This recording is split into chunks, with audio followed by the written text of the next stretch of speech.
കാര്യം നമ്മൾ എങ്ങനെ ഫേസ് ചെയ്യും എന്നുള്ളൊരു ചോദ്യം അവിടെ വരികയാണ്. അപ്പൊ അതിന് പുറമെ ഓതന്റിക്കേഷൻ, നമുക്കിപ്പോൾ KHDന്റെ സർട്ടിഫിക്കറ്റ് കൊടുക്കാം അവർക്ക്. അത് വളരെ പ്രധാനപ്പെട്ട കാര്യമാണ്. ദുബൈയിൽ നമ്മൾ എന്തൊരു ട്രെയിനിങ് റിലേറ്റഡ് കാര്യം പറയുമ്പോഴും നമ്മൾ എന്തെങ്കിലും സർട്ടിഫിക്കറ്റ് തരുമെന്ന് പറയുന്നതിൽ കാര്യമില്ല. ദുബൈ ഗവൺമെന്റിന്റെ knowledge and human development authority അവരുടെ സർട്ടിഫിക്കറ്റ് കൊടുക്കുന്നു എന്നുള്ളത് റിയലി അപ്രീഷിയബിൾ. സോഫ്റ്റ്വെയർ മാത്രം പഠിച്ചാൽ നമ്മുടെ പ്രശ്നം തീർന്നില്ല.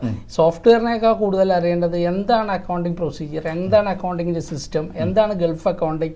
ഇതൊക്കെ അറിഞ്ഞ ഒരാൾക്ക്, ഈവൻ കോമേഴ്സ് ബാക്ക്ഗ്രൗണ്ട് ഇല്ലാത്ത ഒരാളാണെങ്കിൽ പോലും ഈ ജോലിയിൽ നമുക്ക് ചെയ്യാൻ പറ്റും. കാരണം എന്താണെന്ന് വെച്ചാൽ നമുക്കിപ്പോൾ ഒരു ടൈപ്പ് ഓഫ് ഇൻഡസ്ട്രിയിലാണ് നമ്മൾ വർക്ക് ചെയ്യണമെന്നുണ്ടെങ്കിൽ എവറി ഡേ സെയിം സംഭവമാണ് ചെയ്യുന്നത്. അപ്പോൾ അത് ഒരു തവണ നമ്മൾ സെറ്റ് ഓഫ് ട്രാൻസാക്ഷൻസ് റെക്കോർഡ് ചെയ്ത് കഴിഞ്ഞാൽ അവർക്ക് അതിൽ വർക്ക് ചെയ്യാൻ നല്ല സാലറി. നമുക്കിപ്പോ എങ്ങനെയാണ് ഇപ്പൊ ഈ അക്കൗണ്ടിങ് പഠിച്ചു വന്ന ആളുകൾക്ക് അവരുടെ ഒരു ബെറ്റർ കരിയറിന് വേണ്ടി, അതേപോലെ തന്നെ ഇപ്പൊ വീട്ടമ്മമാരായിട്ടുള്ള ആളുകൾക്ക് ഈ മേഖലയിൽ ഇൻട്രസ്റ്റ് ഉള്ളവർക്ക് വേണ്ടി അവർക്ക്